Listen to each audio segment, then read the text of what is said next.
लिखो enthalpy change during phase transformation. Enthalpy change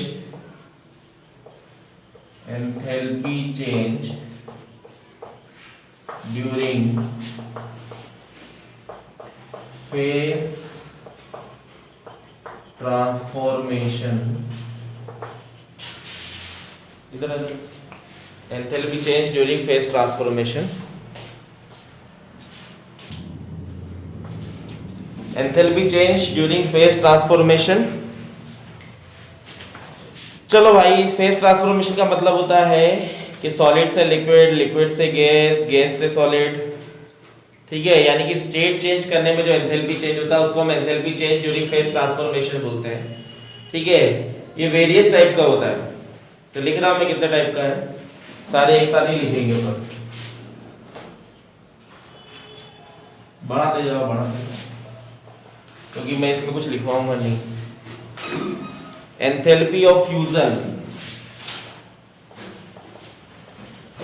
enthalpy of fusion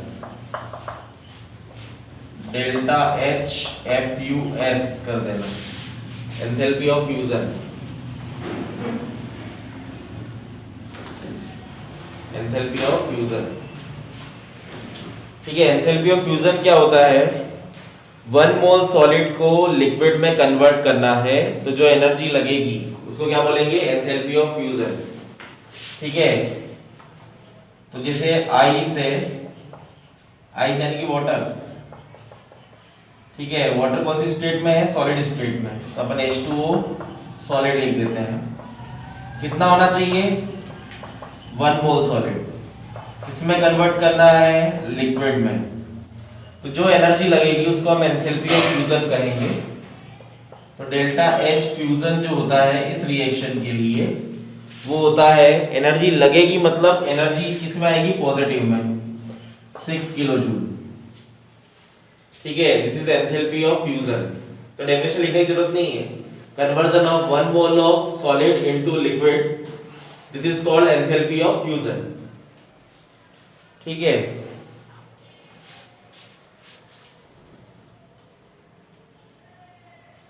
दूसरा होता है एंथैल्पी ऑफ वेपोराइजेशन।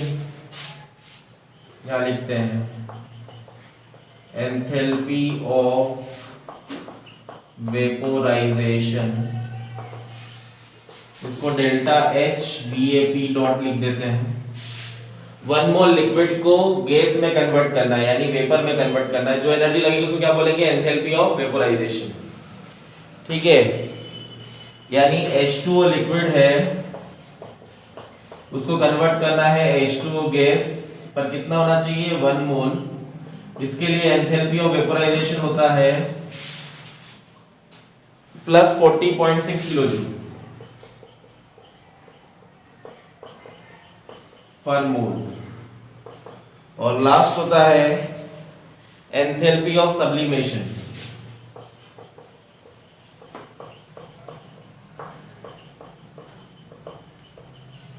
सब्लिमेशन क्या होता है?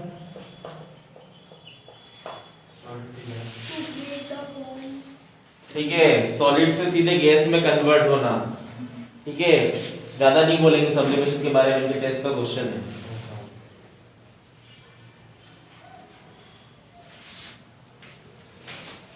ठीक है, तो 1 मोल सॉलिड को सीधे गैस में कन्वर्ट करना है, जो एनर्जी लगेगी उसको हम कहेंगे एंथैल्पी ऑफ सब्लिमेशन। जैसे CO2 सॉलिड है, इसको आप बीट करोगे तो CO2 गैस में कन्वर्ट होगा।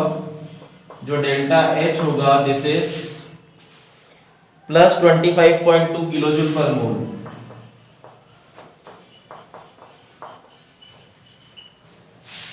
ठीक है, तो एंथैल्पी ऑफ फेज ट्रांसफॉर्मेशन का मतलब क्या होता है?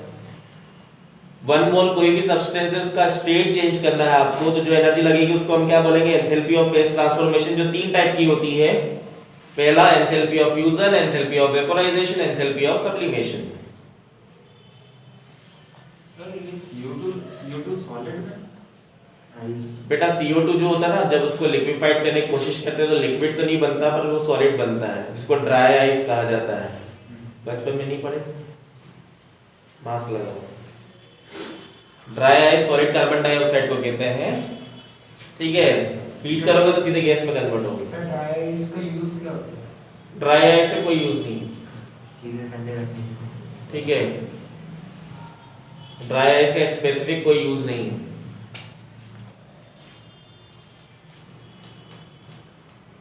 उल्टा जब गैस को लिक्विफाइड करते हैं तो जब ये बनता है तो इसको हटाना पड़ता है, नहीं तो ये पाइप को चॉक करता है, ठीक है।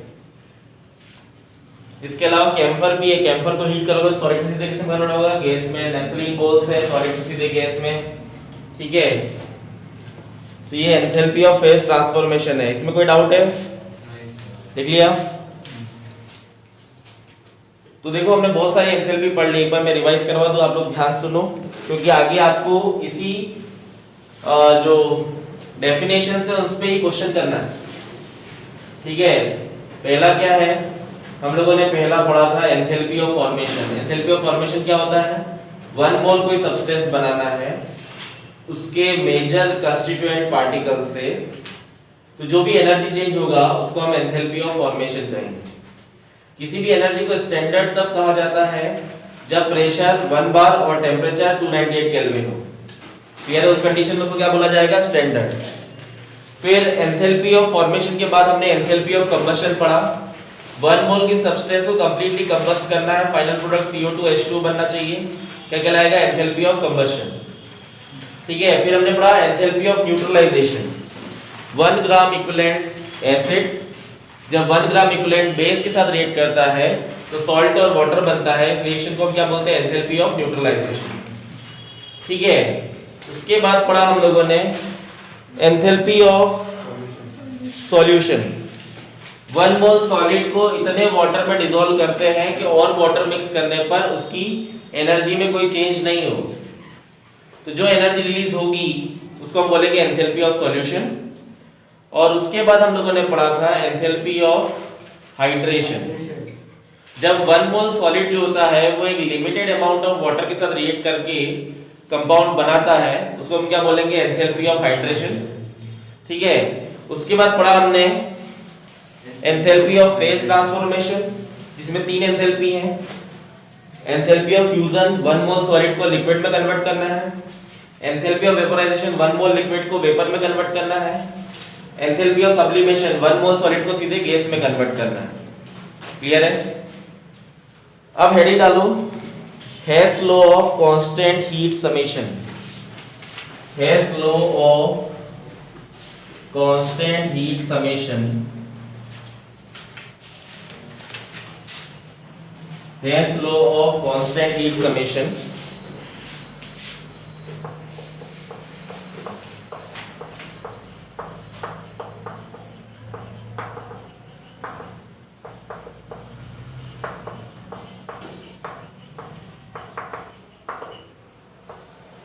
Hess law of constant heat summation।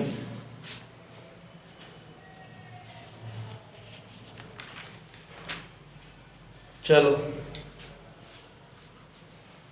देखो सुनो ध्यान से, एक रिएक्शन है जिसमें A किसमें कन्वर्ट हो रहा है? D में, सपोज करो। और इस रिएक्शन के लिए डेल्टा H ये है, ठीक है। अब अगर इस रिएक्शन के टुकड़े कर दिए जाए, जैसे A पहले B बनाए, इसके लिए डेल्टा H1, B फिर C बनाए डेल्टा H2, C फिर D बनाए डेल्टा H3। तो जो डेल्टा H होगा इस रिएक्शन, जनरली A से D बन रहा है, यहाँ पे भी A से D बन रहा है, बात समझ में आया? ये जो डेल्टा H होगा वो इन सारी एंथैल्पी के सम के इक्वल होगा। ये जो डेल्टा H होगा वो इन सारी एंथैल्पी के सम के इक्वल होगा। This is called Hess law of constant heat summation. अगर किसी रिएक्शन को सिंगल स्टेप में लिखा जाए या मल्टीपल स्टेप में लिखा जाए, डेल्टा H जो रहता है वो चेंज नहीं होता है, बात समझ में आया?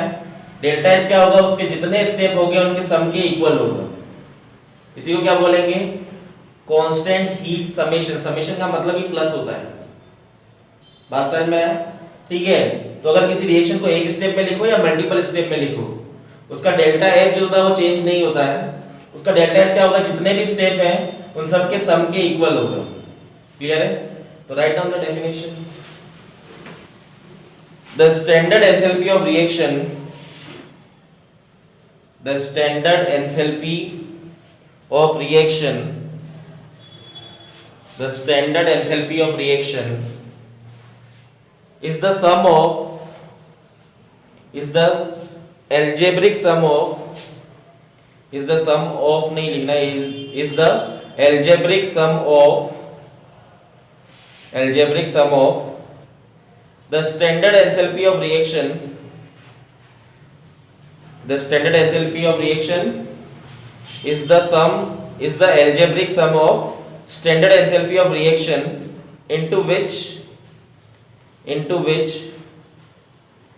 the overall reaction may be splitted or divided, into which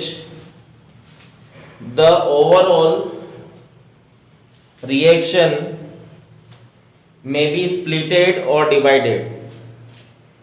फिर सुन लो, the standard enthalpy of reaction is the algebraic sum of the standard enthalpy of reaction into which the whole reaction may be splitted or divided. देखो ये जो overall reaction है वो जितने part में डिवाइड होगी उन सारी एंथैल्पी का जो सम होगा वो इसकी एंथैल्पी के बराबर होगा। कहने का मतलब ये है। क्लियर है? एग्जांपल में ये लिख लो।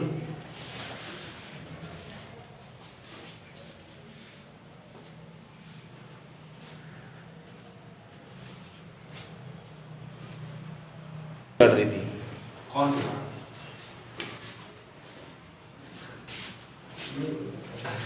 ठीक है, तो लिखो application of Hess law. Application of Hess law, application of Hess law. आप सारे एप्लीकेशन एक साथ लिखो क्योंकि सारे एप्लीकेशन अपन न्यूमेरिकल में पढ़ेंगे। ठीक है, तो पहला application determination of heat of formation. Write down determination of heat of formation. Determination of heat of formation. Okay. 2 class का चैप्टर और बचा था। तो determination of heat of formation लिखा। सेकेंड लिखो determination of enthalpy of transition. Determination of enthalpy of transition. Determination of enthalpy of transition. Next, determination of, सब में आगे determination लिखना ही है। Determination of enthalpy of formation. Determination of enthalpy of formation.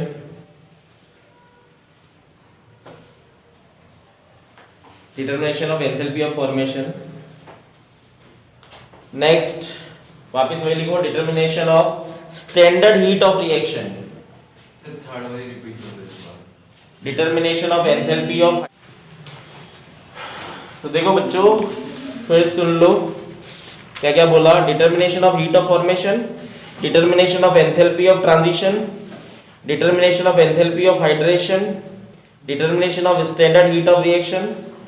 ठीक है, fifth है dissolution of ionic salt, dissolution of ionic salt, and last is dissolution of ionic salt, and last is Born, B-O-R-N, Haber, H-A-B-E-R, cycle and lattice enthalpy.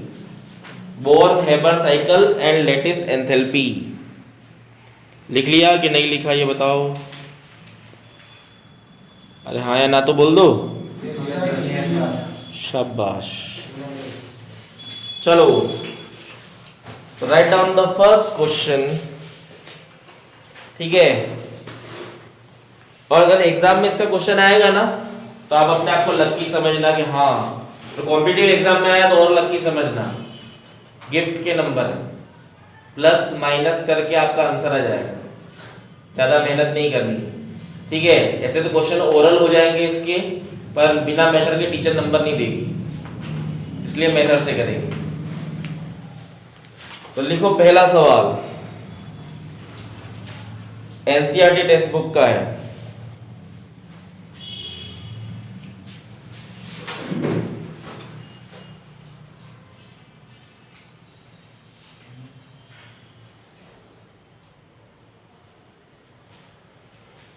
The combustion of 1 mole of benzene, the combustion of 1 mole of benzene, the combustion of 1 mole of benzene take place at 298 Kelvin। चलो लिखो question, लिखो the combustion of 1 mole of benzene take place at 298 Kelvin and 1 atm after combustion carbon dioxide gas, after combustion CO2 gas and H2O liquid are formed. The combustion of 1 mole of benzene take place at 298 Kelvin and 1 atm. After combustion CO2 gas and H2O liquid are formed, and 3267 3267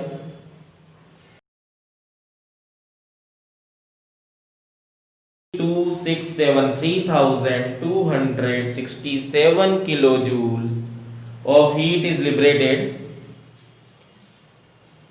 Calculate standard enthalpy of formation of benzene. Calculate standard enthalpy of formation of benzene. Calculate standard enthalpy of formation of benzene. पहला application यही था ना, determination of standard enthalpy of formation. Clear है? वही है। Calculate standard enthalpy of formation of benzene given, आगे लिखो given delta H F. Delta H F क्या होता है? Very good, enthalpy of formation. Given में लिखा हुआ है delta H F of CO2, delta HF of CO2 and H2O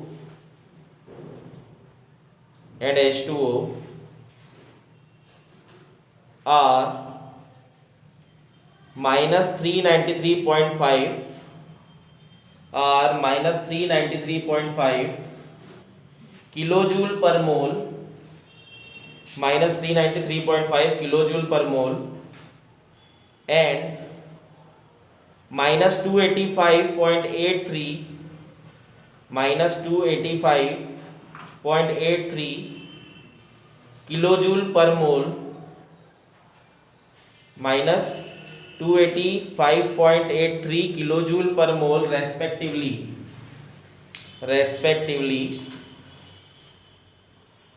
तो क्वेश्चन समझ में आया? गुड, ठीक है। अब इस क्वेश्चन को 2 बार पढ़ो, ठीक है? एक बार मैं ही पढ़ता हूं। The combustion of 1 mole of benzene take place at 298 kelvin and 1 atm pressure. After combustion CO2 and H2 are formed and 3267 kilojoule of energy liberated. ठीक है, मतलब 1 मोल बेंजीन को जलाया है इन्होंने, कार्बन डाइऑक्साइड वाटर बना है और इतनी एनर्जी लिबरेट हुई है। ठीक है, मास्क लगा ले। ठीक है, आगे बोल रहा है calculate standard enthalpy of formation of benzene. ठीक है, standard enthalpy of formation of benzene आपसे पूछा है उसने, और गिवन क्या है? Delta HF CO2 delta HF H2O आपको दिया हुआ है। बात समझ में आया? अब ये क्वेश्चन तभी होगा जब आपको ये पढ़ करके इक्वेशन लिखना आएगा। अगर आपने इक्वेशन लिख दी ना तो 2 सेकंड का आंसर है, 2 सेकंड के अंदर आप आंसर निकाल लोगे। पर आपको ये इक्वेशन लिखना आना चाहिए। पहली इक्वेशन कौन सा है पूरी कहानी में, स्टोरी में? पहली इक्वेशन ये है कि बेंजीन का कंबशन हुआ है, तो हमारी पहली इक्वेशन बेंजीन के कंबशन की होनी चाहिए। ठीक है, एंथैल्पी ऑफ कंबशन क्या होता है? 1 मोल की सब्सटेंस को जलाना है और फाइनली जलने के बाद क्या बनना चाहिए? CO2 और H2O बनना चाहिए। CO2 H2 1 मोल नहीं, 1 मोल सब्सटेंस को जलाना है। CO2 H2O कितना भी बन सकता है, पर सब्सटेंस 1 मोल ही जलना है और कंबशन के बाद CO2 H2O बनना है। तो फर्स्ट हम बेंजीन के कंबशन की रिएक्शन लिखेंगे, तो ये जितनी रिएक्शन ये बोल रहा है वो सारी लिखेंगे। ठीक है, तो इसने सबसे पहले क्या बोला ये बताओ? बेंजीन का कंबशन। तो बेंजीन का फार्मूला जानते हो? Yes, C6H6। कंबशन के लिए कौन सी गैस लगती है? ओके, और क्या बनना है? Very good. ठीक है, अब बैलेंस तो करनी पड़ेगी रिएक्शन। कार्बन कितना है? इसको आगे आप 2 3 नहीं लगा सकते क्योंकि आपको पता है 1 मोल ही लेना है। तो यहाँ पे कार्बन 6, हाइड्रोजन देखो 6 है, तो इधर क्या करूं? ऑक्सीजन देखो 12 और 3 15 ऑक्सीजन हो रहे हैं। 6 2 12 और 3 15। Very good, 15/2। इस रिएक्शन के लिए डेल्टा H दिया हुआ आपको, कितना दिया है? -3267 किलो जूल पर मोल। माइनस क्यों लगा है पहले ये बताओ? यस, एनर्जी लिबरेट हो रही है इसलिए माइनस साइन लगाना पड़ेगा। यहां तक ठीक हो? अब आगे पढ़ो। The combustion of 1 mole of benzene, देखो 1 मोल ही लिया मैंने, 1 मोल से ज्यादा नहीं किया इसको। ठीक है, take place 298 kelvin 1 atm pressure. ये स्पेशल कंडीशन जो बोल रहा है 298 केल्विन 1 atm प्रेशर, वो स्टैंडर्ड कंडीशन के लिए है, तो स्टैंडर्ड लगा दिया आगे। आफ्टर कंबशन CO2 और H2 are formed and 3 to 6 K1 kilojoule of energy is liberated. बराबर है? ठीक है, calculate standard enthalpy of formation of benzene. Standard enthalpy of formation of benzene. What is the definition of enthalpy of formation? क्या होता है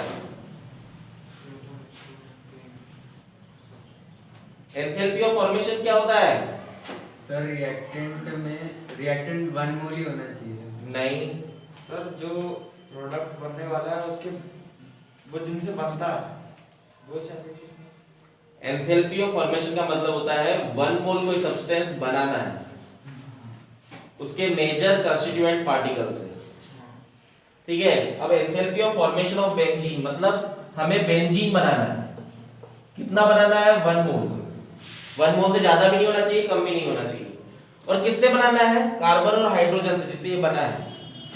ठीक है, तो यहाँ पर रिएक्शन किससे कराएंगे? Carbon plus hydrogen. हाइड्रोजन किस फॉर्म में मिलता है? कार्बन 6 है, हाइड्रोजन कितना है? ठीक है, इस रिएक्शन के लिए डेल्टा H पूछा है आपसे। इस रिएक्शन के लिए डेल्टा H उसने पूछा है। बात समझ में है? उसने पूछा है calculate standard enthalpy of formation of benzene. Standard बोला तो यहाँ पर डेल्टा HF नोट लगा रहे, इसके लिए डेल्टा H पूछा है। आगे गिवन क्या है? Enthalpy of formation of CO2। देखो enthalpy of formation of CO2 का मतलब क्या होगा? 1 मोल CO2 बनाना है। किससे बनाएंगे? कार्बन और ऑक्सीजन। यस, कार्बन और ऑक्सीजन से। Balanced reaction. इसका डेल्टा H दिया हुआ है, कितना दिया है? कितना दिया हुआ है? -393.5 किलो जूल। -393.5 kilo joule. अभी देखो मैंने कोई फॉर्मूला नहीं लगाया, ठीक है। आगे बोला है enthalpy of formation of water, तो 1 मोल वाटर बनाना है किससे? H2 plus half of O2, ठीक है।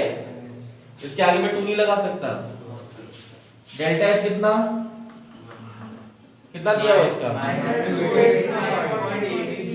-285.83 किलो जूल।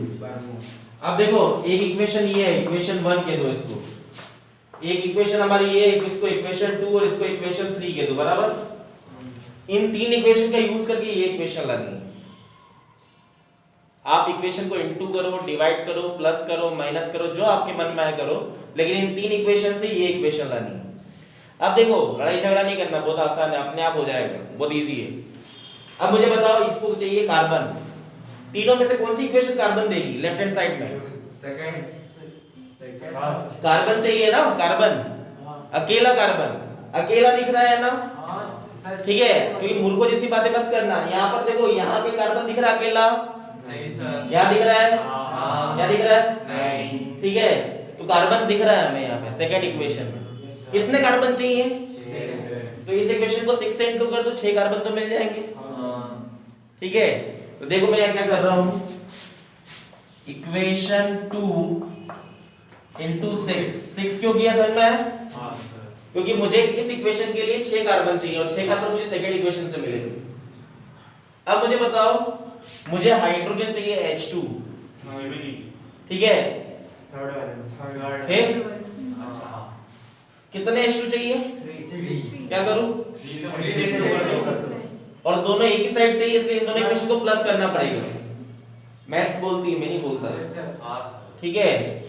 तो मैं दोनों इक्वेशन को प्लस कर रहा हूं, इसको 3 से इंटू कर रहा हूं, इक्वेशन 3 इंटू 2 बराबर, नहीं सर 3 होगी सर, 3 से। हाँ 3 से इंटू होगी, सॉरी, इक्वेशन 3 इंटू 3 बराबर। तो मुझे देखो 6 कार्बन मिल गए, 3 हाइड्रोजन मिल गए। अब मुझे फालतू चीजें मिल रही है, देखो कौन कौन सी मिल रही है। मुझे बेंजीन चाहिए और एक ही मोल चाहिए, देखो इधर, ठीक है। अब बेंजीन इस इक्वेशन में भी नहीं है, इसमें भी नहीं है, इसमें है। अब प्रॉब्लम ये है कि यहाँ जो बेंजीन है वो LHS में है और मुझे चाहिए RHS में, तो मुझे साइन चेंज करना पड़ेगा। अगर मैं इस इक्वेशन को माइनस करूंगा ना, तो ये -C6H6 होगा, तो उधर जाएगा तो क्या हो जाएगा, प्लस, ठीक है। और एक मोल ही चाहिए, इसको मैं किसी से इंटू नहीं करूंगा, ठीक है। तो माइनस इक्वेशन 1,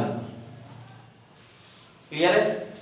जब आप ऐसा करोगे तो आपके पास एग्जैक्टली यही इक्वेशन आएगी, करके देखते हैं, ठीक है। इसको 6 से इंटू करूं, ठीक है, तो इसको 6 से इंटू कर रहा हूं, 6 carbon plus 6 O2 give 6 CO2, तो डेल्टा H भी 6 से इंटू होगा। डेल्टा H हम बाद में इंटू करेंगे, क्लियर है। बाद में इसलिए कर रहा हूं क्योंकि रिएक्शन थोड़ी कॉम्प्लिकेटेड नहीं हो जाए, बाद में डेल्टा H के साथ ऐसा करके अपन कर सकते हैं। अगर आपने इसको किसी फैक्टर से इंटू किया, ये भी उसी फैक्टर से इंटू होगा, क्योंकि जो गिवन फैक्टर है उसके लिए ये वैल्यू है, क्लियर है। दूसरी इक्वेशन में 3 से इंटू करता हूं, 3H2 3/2O2 गिव्स 3H2O। पहले इन दोनों को प्लस कर दूं, प्लस कैसे करते हैं, लेफ्ट हैंड साइड वाला लेफ्ट हैंड साइड में, राइट हैंड साइड वाला राइट हैंड साइड में, दोनों को प्लस करके देखना है। तो देखो 6 कार्बन 3 हाइड्रोजन, देखो 6 और 3/2, इसको लिख दूं मैं 15/2। तो ऐसे कैसे लिख दूं, हाँ देखो। ये लिख सकते हैं, देखो 6 प्लस 3/2, 2 LCM आ जाता है, तो 12 प्लस 3 इज इक्वल टू 15/2 लिख सकते हैं ना। हाँ 15/2 इसलिए लिख रहा हूं क्योंकि ये कटेगा, ठीक है। तो 15/2 O2 gives 6 CO2 plus 3 H2O। अब हमें क्या करना है, इक्वेशन 1 माइनस करनी है, तो वो भी करके देख लेते हैं। C6H6 plus 15/2 O2 gives 6 CO2 plus 5 H2O, यही है ना। यहाँ माइनस माइनस माइनस माइनस, क्योंकि आपने माइनस किया है, आपको साइन चेंज करने पड़ेंगे। जो कर सकता है काट दो, देखो प्लस का 6 CO2 माइनस का 6 CO2 कैंसिल हो जाएगा, गया। प्लस का 3H2 माइनस का 3H2 काट दूं, ठीक है। प्लस 15/2 O2 और माइनस 15/2 O2 काट दूं। अब ये माइनस का बेंजीन उधर जाएगा तो प्लस का बेंजीन हो जाएगा। देखो 6 कार्बन प्लस 3 हाइड्रोजन गिव्स, इसको उधर शिफ्ट कर दिया तो C6H6, यही इक्वेशन चाहिए थी ना। हाँ सर। तो हमने बराबर किया है। अब जैसा किया वैसे डेल्टा H के साथ भी कर देते हैं, ठीक है। देखो इक्वेशन 2 ये वाली है ना, इक्वेशन 2, इसका डेल्टा H 6 से इंटू करो, -393.5 × 6 कर सकते हो ना, कि ये भी मैं करूं, equation 3 into 3 minus 285.83 into 3 minus equation 1 32 minus आगे लगा है 3267 बराबर। अब करके बताओ जो रिएक्शन है उसका डेल्टा एच आएगा, निकालो कितना आता है। सर उसका 2 करके आ रहा है 2 3 फाइनल आंसर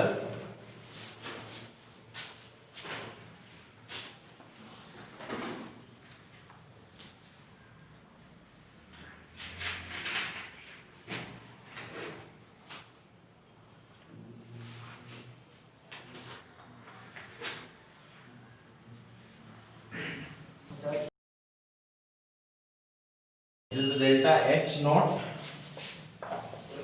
48.51 प्लस में आएगा हाँ sir plus kilo joule per मोल। सबका आगे आंसर 48.5। ठीक है। अगला क्वेश्चन करें फिर। सर एक सेकंड कॉपी करते हैं। ये कॉपी भी करना बाकी है। तो कैसे क्या कर रहे थे। आंसर निकाल Write down the next question. Calculate the enthalpy of combustion of glucose. ये क्वेश्चन आप लोगों के लिए इजी है क्योंकि इसमें रिएक्शन दी हुई है, खाली आपको एक ही रिएक्शन लिखनी है और वही निकालना है।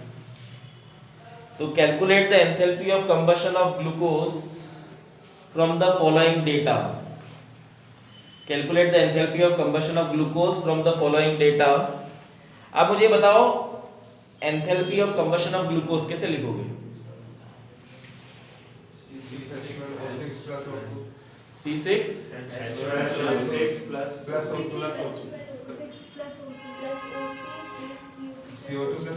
इसको आपको बैलेंस करना है। बैलेंस करने के बाद इस रिएक्शन का डेल्टा एच निकालना है। आपको कुछ रिएक्शन गिवन है, तो रिएक्शन कौन कौन सी है मैं लिख रहा हूँ बोर्ड पे।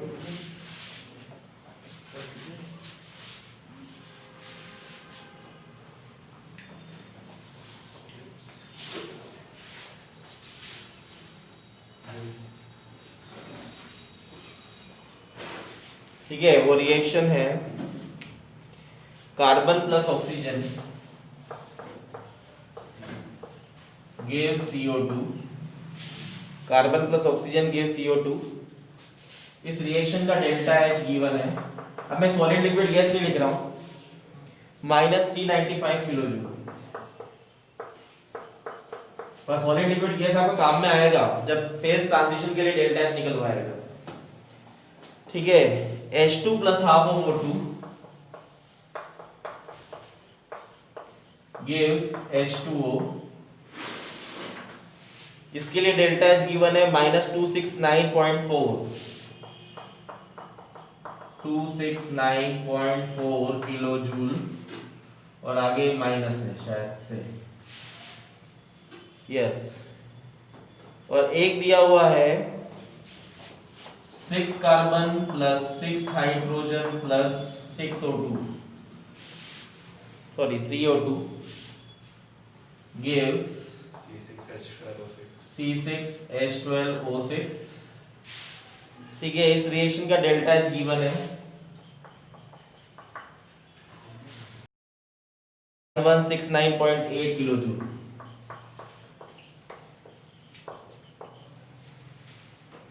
और किस रिएक्शन के लिए निकालना है,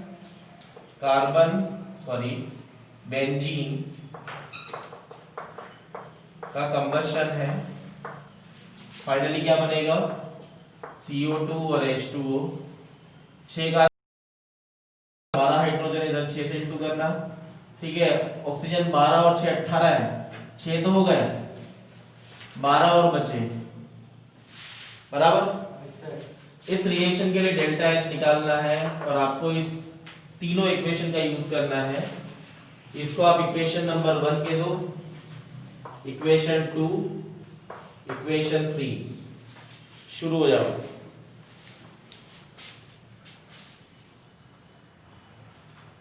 चलो सुनो ध्यान से भाई। ओके, अब आपको यहां देखना है, यहां, इसमें इधर मत देखना, इधर देखना।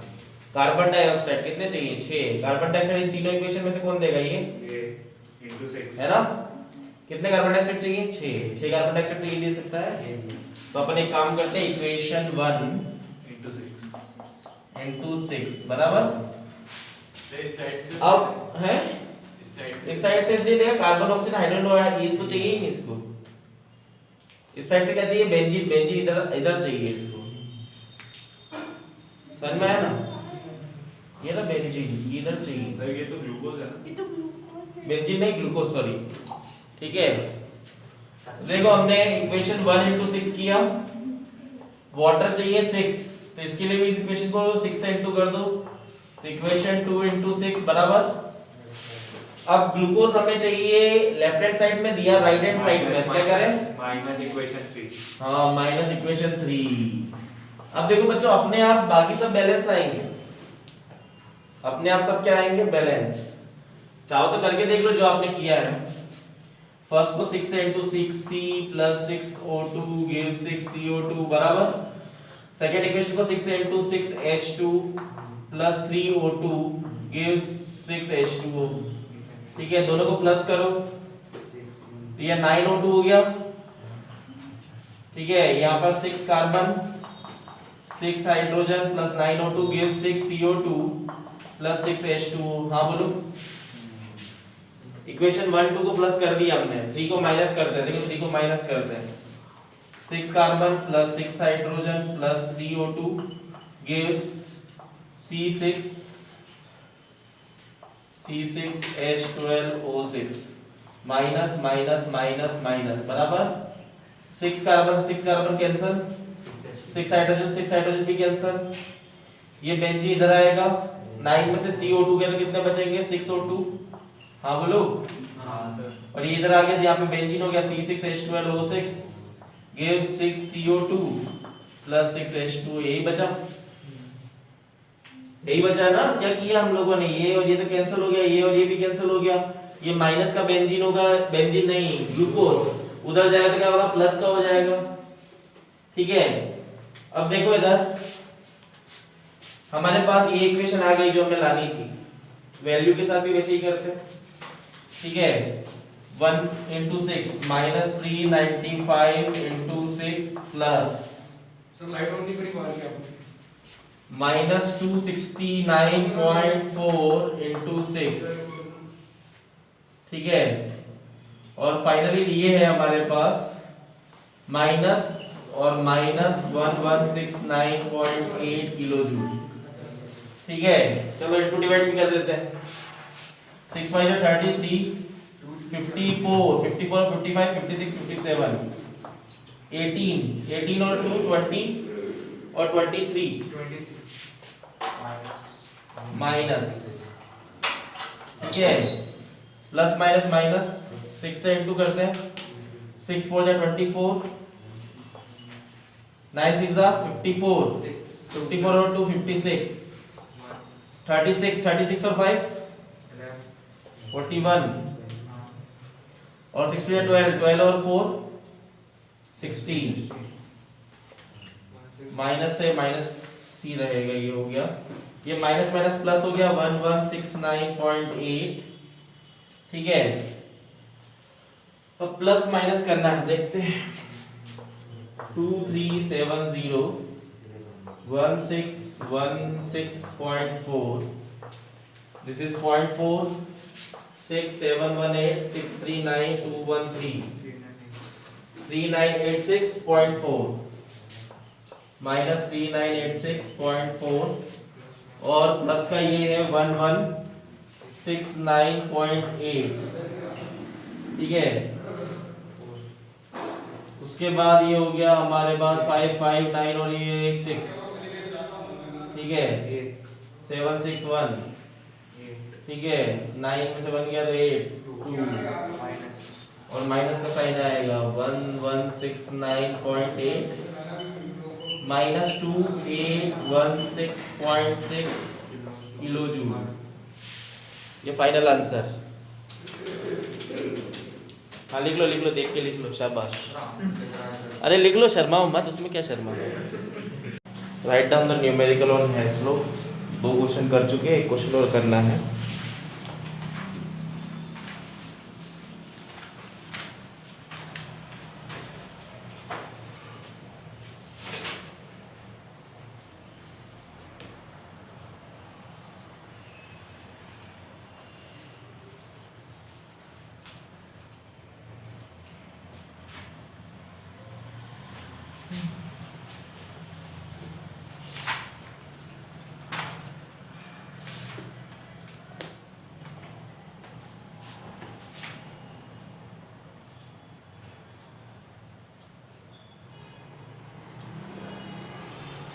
लिखो calculate the enthalpy of hydrogenation,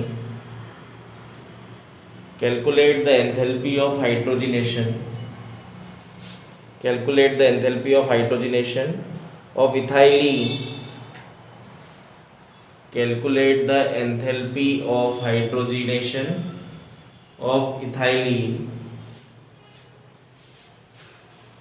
देखो इथाइलीन ये होता है C2H4 plus H2 gives C2H6। सारे गैस है, ये भी गैस है, ये भी गैस है, ये भी गैस है। इस रिएक्शन का डेल्टा H आपसे पूछा है, गिवन है, आपको कुछ रिएक्शंस दी हुई है। इथाइलिन का combustion C2H4 plus O2 gives CO2 plus H2O। 2 carbon, इधर भी 2 कार्बन, हाइड्रोजन 4 है, इधर भी 4 हाइड्रोजन, 4 और 2 6, 3O2। सारे गैस हैं, एक ही लिक्विड है। अरे ये क्या हो गया, बराबर है, सारे गैस हैं, एक ही लिक्विड है।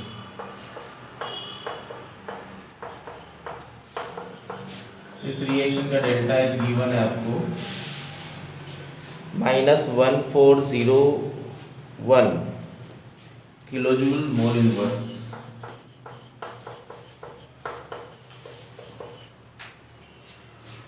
दूसरी रिएक्शन दी है क्या, इथेन का कंबशन। इथेन ये होता है C2H6, कंबशन ऑक्सीजन के साथ रिएक्शन बनेगा CO2 और H2O। 2 कार्बन, इधर भी 2 कार्बन, हाइड्रोजन 6, इधर भी 6 हाइड्रोजनों का ऑक्सीजन, 4 और 5 7, 7 ऑक्सीजन के लिए 7/2O2। इस रिएक्शन का डेल्टा H भी गिवन है -1550।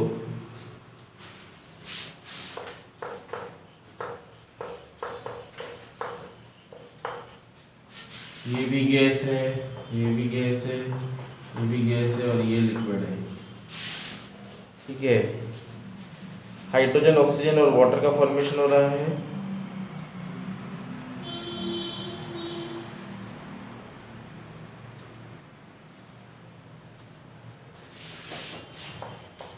Hydrogen plus half of O2 gives H2O। Enthalpy of formation of water है, सारे गैस एक लिक्विड। इस रिएक्शन के लिए भी डेल्टा H गिवन है -286 किलोजूल पर मोल।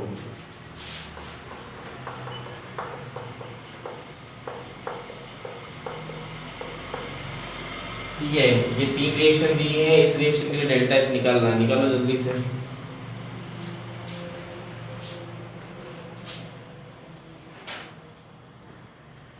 करना है, ठीक है। ये इक्वेशन चाहिए, इन 3 इक्वेशन से। इसको आप चाहो तो इक्वेशन नंबर 1 के दो, इसको 2 के दो, इसको 3 के दो। अब सिंपल सी बात है, फिर से करने की जरूरत नहीं। C2H4 यहां से मिलेगा इक्वेशन 1 से, 1 मोल ही चाहिए, यहां पे भी 1 मोल ही है, तो इक्वेशन 1। ठीक है, हाइड्रोजन आपको इक्वेशन 3 से मिलेगा, 1 मोल हाइड्रोजन, यहां पे भी 1 मोल ही है। ठीक है, प्लस इक्वेशन 3। और जो C2H4 है वो लेफ्ट हैंड साइड में दिया है इसमें, और आपको चाहिए राइट हैंड साइड में। सॉरी, C2H6, C2H6 जो है वो आपको लेफ्ट हैंड साइड में दिया है, चाहिए कहां, राइट हैंड साइड में। तो आपको क्या करना पड़ेगा, इक्वेशन को माइनस करना पड़ेगा, तो माइनस इक्वेशन 2। जब आप रियल में करोगे तो बाकी ये ऑक्सीजन ऑक्सीजन सब कट जाएंगे, फाइनली आपके पास यही बचेगा। तो जैसा अपन कर रहे हैं वैसे ही डेल्टा एच के साथ करते हैं। इक्वेशन 1 का डेल्टा एच 1401 प्लस इक्वेशन 2 का इक्वेशन 3 सॉरी -286 और ये माइनस माइनस क्या हो जाएगा प्लस, ठीक है 1550। चलो करते हैं 6 और 1 7 8 4 2 6 1 प्लस 1550 सॉल्व करो कितना आएगा -137 किलोजूल पर मोल। ठीक है तो ये हमारा आंसर होगा। तो लेकिन आप तो कह रहे थे प्लस माइनस हो रहा है, बुक में गलत दिया हुआ है। ठीक है समझ में आया? हेडिंग डालो next topic. This is called bond enthalpy. Bond enthalpy इसमें भी न्यूमेरिकल सर, इसमें भी न्यूमेरिकल सर। हाँ बॉन्ड एंथैल्पी हेडिंग डालो। उसके बाद लास्ट टॉपिक बचेगा स्पॉन्टेनिटी, उसके बाद खत्म चैप्टर। सर स्कूल में वो चालू हो गया है इसमें, उसके बाद हम चालू करेंगे। बचा क्या है तुम लोग तो बचा स्टेट्स ऑफ मैटर करेंगे। स्टेट्स ऑफ मैटर भी है ना, सर को एडिटिंग करनी पड़ेगी, काटना पड़ेगा। चलो देखो यार बॉन्ड एंथैल्पी क्या होता है। एक मोल सेम टाइप के बॉन्ड को ब्रेक करना है। एक मोल सेम टाइप के बॉन्ड को क्या करना है, ब्रेक करना है। तो जो एनर्जी लगेगी उसको क्या बोलेंगे, बॉन्ड एंथैल्पी। क्योंकि आपको पता है जब भी बॉन्ड बनता है तो एनर्जी रिलीज होती है, और जब भी बॉन्ड तोड़ोगे तो एनर्जी एब्जॉर्ब होगी। क्लियर है? जैसे ये हाइड्रोजन के बीच में जो सिंगल बॉन्ड है, सपोज करो आपको इसको ब्रेक करना है, पर कंडीशन है ये कितना होना चाहिए, 1 मोल। तो जो एनर्जी लगेगी उसको क्या बोलेंगे, बॉन्ड एंथैल्पी। क्लियर है? तो write down the definition. The energy required to break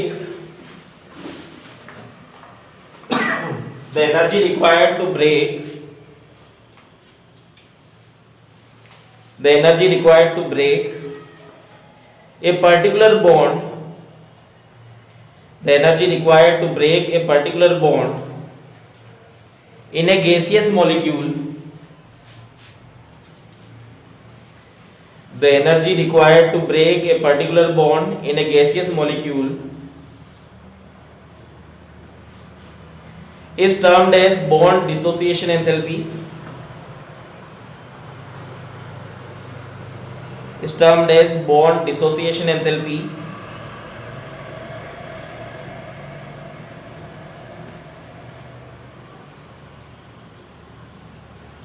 और bond enthalpy।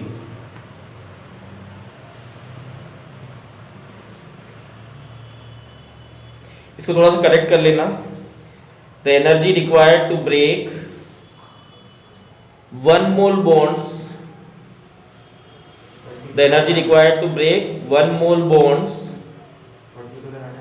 of a particular bond in a gaseous molecule। अब हो गया बराबर, ठीक है।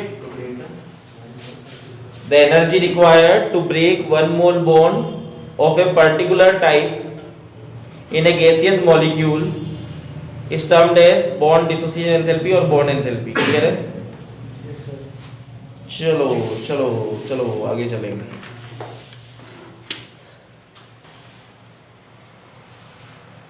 अब देखो क्वेश्चन ऐसा होगा कि जैसे मान लो ये एक रिएक्शन है, ये बी ये भी एक मॉलिक्यूल है। इनकी रिएक्शन होने के बाद 2 मॉलिक्यूल ए बी बना। ठीक है, तो अपन यहाँ पे लिख देते हैं A B plus A B बराबर। अब इस रिएक्शन को ध्यान से देखो, ये बताओ हुआ क्या इस रिएक्शन में। ए के बीच का बॉन्ड जो था वो टूटा, ये वाला बॉन्ड टूटा होगा ना जब ये रिएक्शन हुई होगी तो। बी के बीच का बॉन्ड जो था वो भी टूटा। मान लो इस बॉन्ड को तोड़ने में जो एनर्जी लगी वो 100 जूल है। सपोज करो, खाली समझाने के लिए बता रहा। ये वाले बॉन्ड को तोड़ने में जो एनर्जी लगी वो 200 जूल है। मतलब कितनी एनर्जी लगी हमारे पास, 300 जूल एनर्जी लग गई रिएक्टेंट को ब्रेक करने में। क्लियर है? तो जब बॉन्ड बना वो एनर्जी रिलीज होगी। ठीक है, सपोज करो जब ये वाला बॉन्ड बना तो जो एनर्जी रिलीज हुई वो 50 जूल है, और ये वाला बॉन्ड बना वो भी सेम टाइप का, ये जो एनर्जी रिलीज हुई वो 50 जूल है। कितनी एनर्जी रिलीज हुई? 100 जूल। देखो 300 लगी है और 100 जूल एनर्जी क्या हुई है? रिलीज हुई है। मेरी बात समझ में आ रही है? मतलब आपको इसमें एनर्जी देनी पड़ेगी कि एनर्जी रिलीज होगी?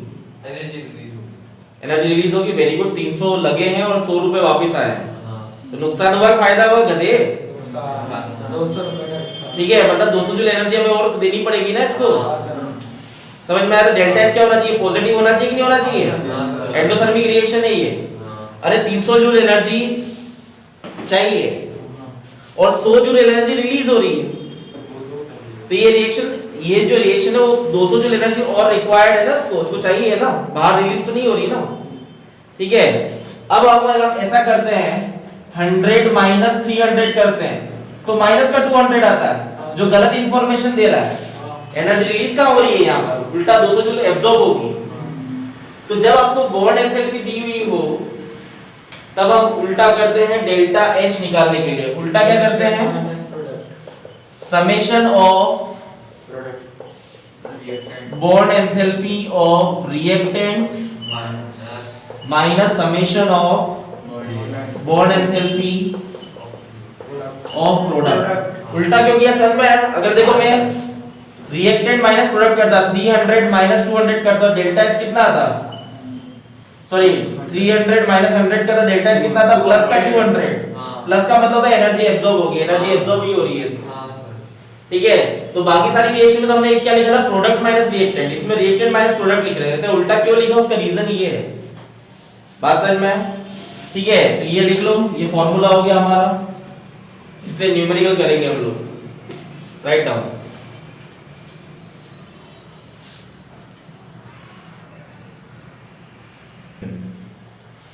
Write down the question.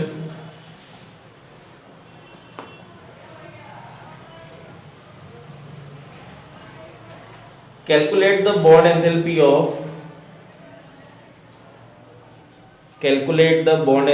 of ऐसा लिखना है, chlorine single bond chlorine, like this, chlorine single bond chlorine. Calculate the bond enthalpy of chlorine single bond chlorine bond from the following data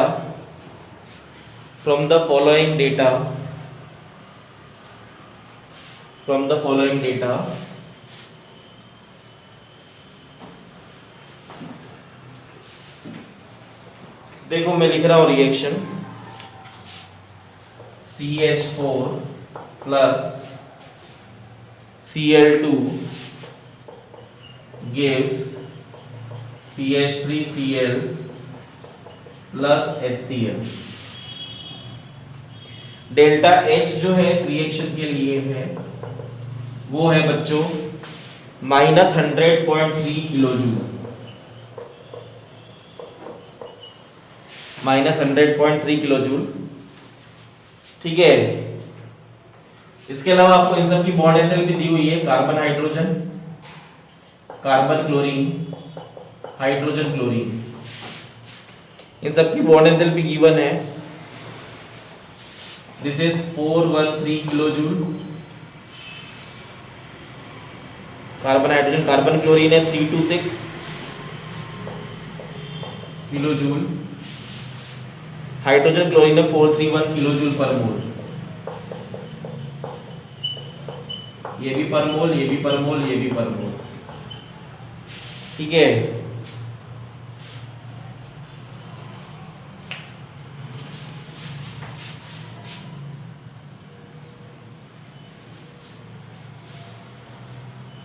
question है और मजा आएगा इसको करने में भी। ठीक है, सबसे पहले तो आप ये देखो कि आपके पास रिएक्टेंट में क्या है? CH4 है और Cl2 है। ठीक है, और प्रोडक्ट में CH3Cl और HCl है। ठीक है, तो सबसे पहले हम एक काम करते हैं, समेशन ऑफ, क्योंकि आपके पास फॉर्मूला यही है ना, delta H is equal to summation of bond enthalpy of reactant minus summation of bond enthalpy of product. देखो आपको ये दिया हुआ है, ये भी आप निकाल लोगे, इसमें एक का नहीं दिया है, बाकी सब दिया हुआ है। तो आपको पता है इक्वेशन में एक ही अननोन निकाल सकते हैं, तो निकालते हैं अपन।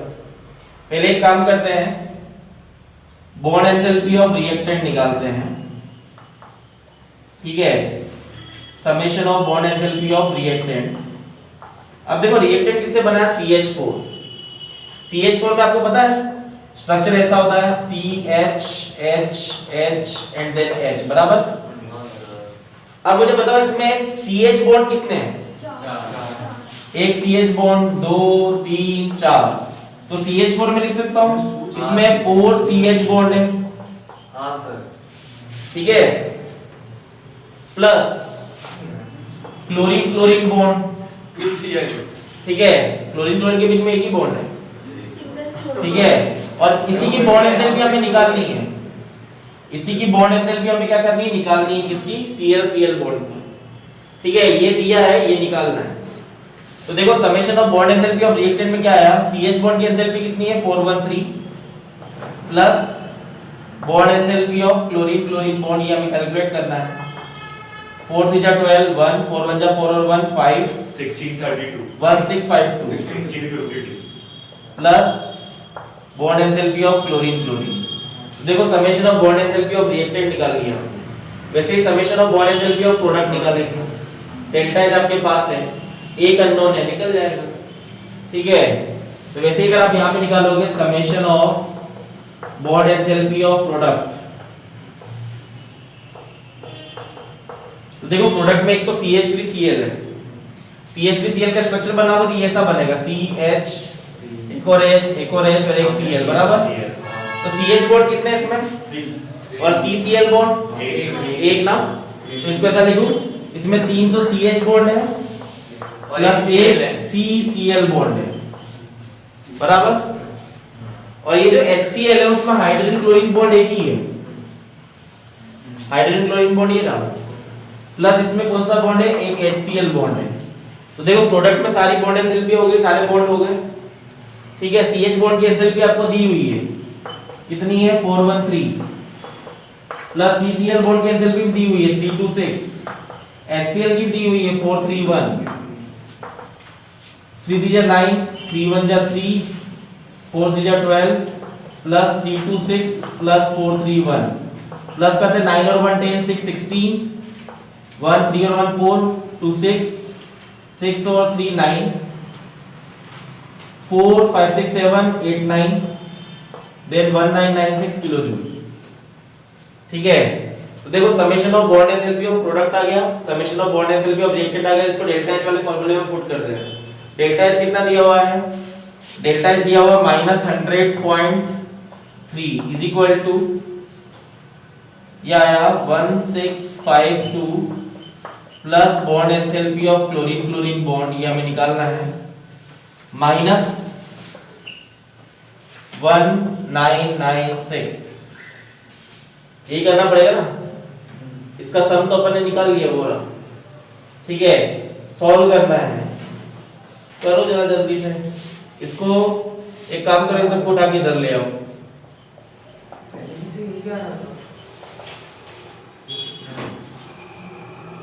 ये हो जाएगा, इधर जाएगा तो माइनस में, तो माइनस 1752.3 और ये हो जाएगा प्लस 1996। देखो 1996 में तो माइनस करो 1752.3, ये हो जाएगा 7, 5 में से 2 गया तो 3, 9 में से 5 गया तो 4, 7 और ये 2, ये 0, सर वो 4 होगा 3, कौन सा, नहीं 3, तो बॉन्ड एंथैल्पी जो क्लोरीन क्लोरीन बॉन्ड की आएगी वो आएगी 243.7 किलो जूल हाँ पर मोल, हाँ, ठीक है। यस एग्जैक्ट आंसर लिख लो।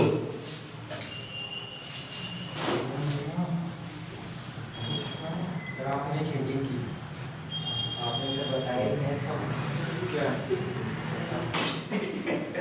राइट डाउन, ध्यान लिखो क्वेश्चन लिखो।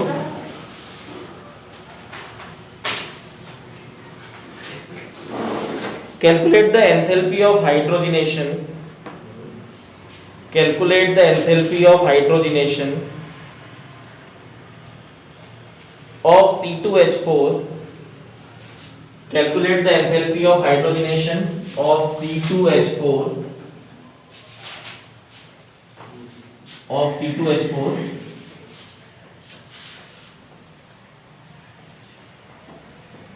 बेंजीन होता है। ठीक है, बेंजीन C6H6 होता है, C2H4 जो है वो आपका इथीन है।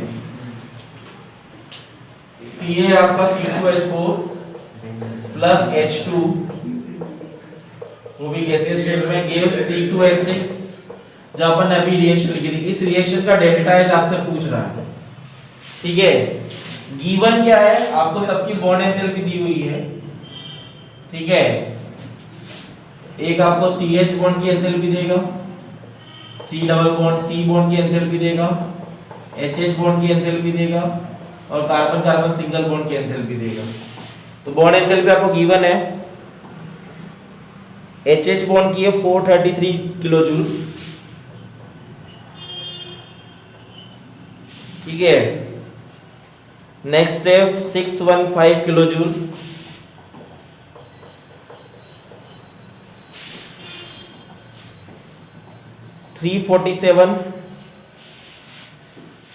Carbon single bond carbon 347 kilo joule, और कार्बन सिंगल बॉन्ड हाइड्रोजन वो है 413 किलो जूल। सर निकालनी है। इस रिएक्शन का डेल्टा H निकालना है। फॉर्मूला आपके पास है ना, डेल्टा H कैसे निकालते हैं? Summation of bond enthalpy of reactant minus summation of bond enthalpy of product, ठीक है। ये आप निकाल लो, ये आप निकाल लो, तो डेल्टा H अपने आप आ जाएगा जब आप माइनस करोगे तो। क्लियर है? शुरू हो जाओ।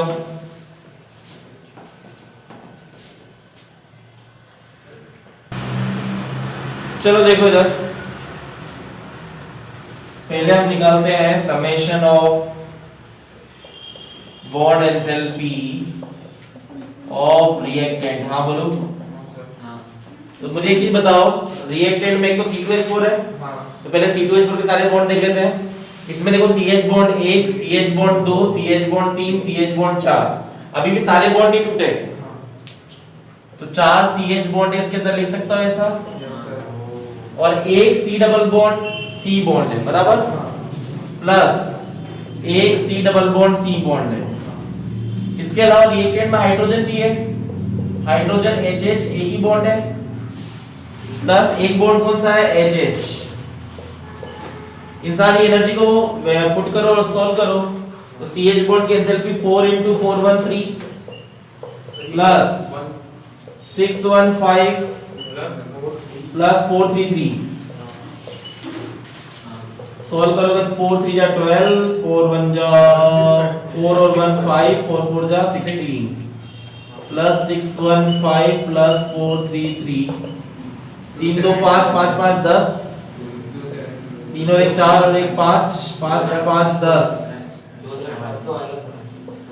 6 6 12, 12 और 1 13, 13 और 4 17, ठीक है। और 1 आया तो 112 2700 किलो जूल। ये summation of bond enthalpy of reactant आया। अब वैसे ही अपन summation of bond enthalpy of product निकाल रहे हैं। अब देखो प्रोडक्ट में एक ही स्ट्रक्चर है C2H6, देखो C2H6 ऐसा होता है, ये तो पता है ना, कार्बन 4 बॉन्ड बनाता है, ठीक है। 1 2 3 4 5 6, यानी इसमें 6 CH बॉन्ड है, प्लस एक C single bond C bond है। सारे बॉन्ड हो गए, चेक कर लो, ठीक है। तो 6 × 413 प्लस 347, सॉल्व करोगे तो 6 3 जा 18, 1 6 6 और 1 7, 6 4 जा 24 प्लस 347, 8 2 10 5 15 4 7 4 11 और 1 12 2825 3 4 और 5 7 और 1 8 2 2825 किलो जूल। यही है। हाँ सर। अब हमें डेल्टा एच निकालना। देखो डेल्टा एच क्या होगा, रिएक्टेंट माइनस प्रोडक्ट करना। देखो रिएक्टेंट 2700 है और प्रोडक्ट कितना है 2825। डेल्टा एच हमारा आएगा -125 किलो जूल। ठीक है, इतना थोड़ा सा आंसर नहीं आ पाया। सीख गए? Yes sir. Yes sir. अगला क्वेश्चन तो कर ही दोगे। हाँ सर। लिख लो इस सर 2 दे दो। हाँ सर। एक तो बन नहीं रहा है। क्या बात कर रहे हो? लिखो एस्टिमेट डेल्टा एच नॉट लिखना। Estimate delta H not of the reaction. Estimate delta H not of the reaction. Estimate delta H not of the reaction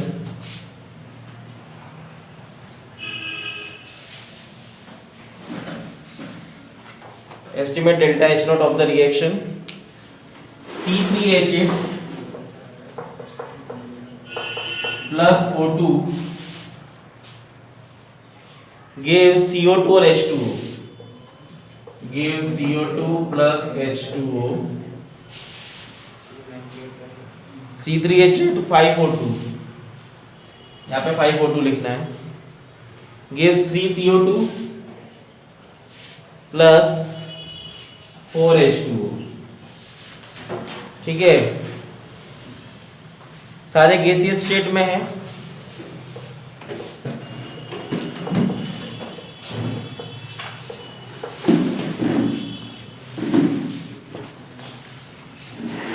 आपको गिवन है, दिया हुआ है कौन कौन से बॉन्ड होंगे।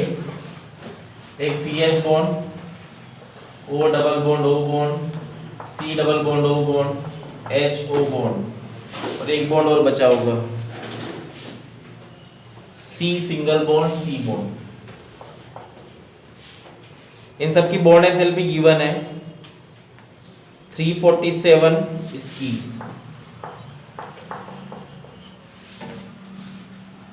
CH बॉन्ड की है 414,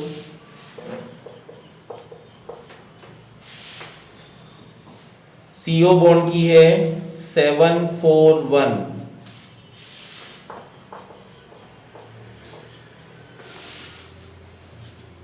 O double bond O bond की है 498, OH बॉन्ड की है 464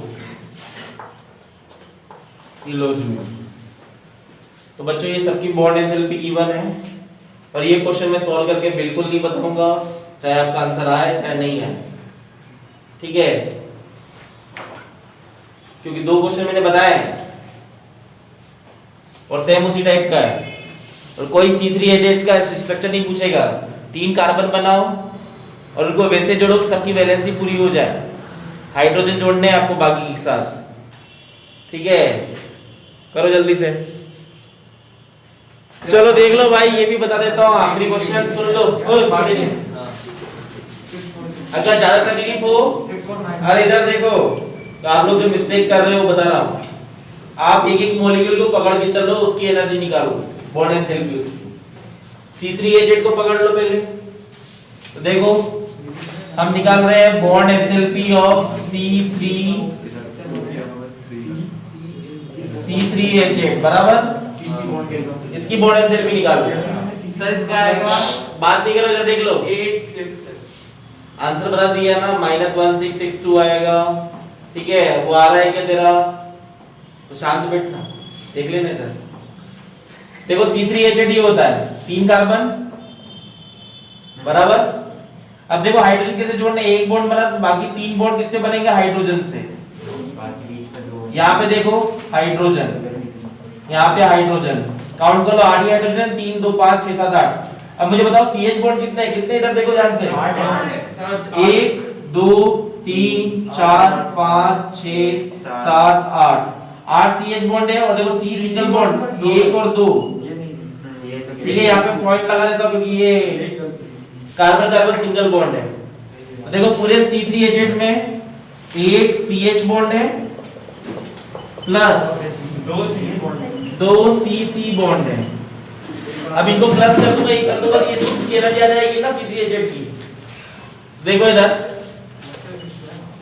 this is 8 into 414 plus 2 into 347, ठीक है। देख ले इधर ध्यान से, है ना, दोनों को भगा दूंगा मैं इधर से। देख लो इधर, 8 4 जा 8 और 3 9 10 11 32 और 1 33 प्लस 7 2 जा 14 4 2 जा 8 और 1 9 3 2 जा 6 4 और 2 6 9 1 10 6 1 7 7 और 8 9 10 4006 किलो जूल। ये आ रहा है? हाँ यस सर। नहीं सर, नहीं सर, ये नहीं, ये नहीं है सर। ये सिर्फ C3H8 का है। हाँ यही आ रहा है। अब देखो O2 की बात कर रहा हूं मैं, बॉन्ड एंथैल्पी ऑफ 5O2, ठीक है। अब हम O2 की बात कर रहे हैं, O2 कितने हैं, 5 हैं। और O2 में आपको पता है O double bond O bond होता है, और ऐसे कितने मॉलिक्यूल है, 5। क्लियर है? तो अब देखो ना, 5 into 498 O double bond O 498, ठीक है। आंसर 2490। देखो 8 5 जा 40, 5 9 जा 45 और 45 प्लस 4 49 20 और 24, 2490। ठीक है, 2490। समझ में आया क्या किया? हाँ सर। तो अपन निकाल सकते हैं summation of bond enthalpy of reactant, yes sir. हाँ ठीक है। तो क्या हो जाएगा, summation of bond enthalpy of reactant, sorry, delta H bond enthalpy of reactant, 649 ठीक है, 4006 प्लस 2490 कितना आ रहा है, 6496 किलो जूल, ठीक है। अब ऐसे ही बॉन्ड एंथैल्पी ऑफ प्रोडक्ट निकालेंगे हम लोग, ठीक है। तो देखो बॉन्ड एंथैल्पी ऑफ प्रोडक्ट में पहले आपको दिख रहा CO2 और H2O, ठीक है। तो पहले बॉन्ड एंथैल्पी ऑफ CO2 निकाल लें। आपको पता है 3 CO2 तो 3 लगा दो, और CO2 में ये वाली कंडीशन होती है, देखो C डबल बॉन्ड O, यानी CO बॉन्ड 1 है और CO बॉन्ड 2 है। इसके अंदर 2 तो CO बॉन्ड ही होते हैं, लिख सकते हैं ऐसा। Yes sir. एक CO2 में 2 CO बॉन्ड है, 2 into CO बॉन्ड कर दिया, और ऐसे 3 मॉलिक्यूल है, ठीक है। तो 6 into CO बॉन्ड की एंथैल्पी कितनी है, 741, 6 6 4 जा 24, 7 6 जा 42, 42 43 44, यही आ रहा है। Yes sir. उसके बाद देखो H2O, H2 में कौन कौन से बॉन्ड है, HOOH, यानी HO बॉन्ड 2 हैं, और ऐसे 4 मॉलिक्यूल है, देखो 4 2 into OH बॉन्ड, ठीक है। 4 2 ऐड कर दो इसको, 8 into 464 कितना आ रहा है, 3712 किलो जूल। तो अपन निकाल लेते हैं summation of bond enthalpy of product, कितना आएगा, 4446 प्लस 3712 8158 किलो जूल। और जब हम डेल्टा H निकालेंगे तो क्या हो जाएगा, रिएक्टेंट माइनस प्रोडक्ट, रिएक्टेंट है हमारे पास 6496 माइनस 8158, सॉल्व करोगे तो नेगेटिव में 1662 किलो जूल, ठीक है। समझ में आया? हाँ सर, इसका एक होमवर्क के लिए क्वेश्चन अपनी एनसीईआरटी बुक उठा लो, सारे क्वेश्चन होमवर्क है। दीजिए।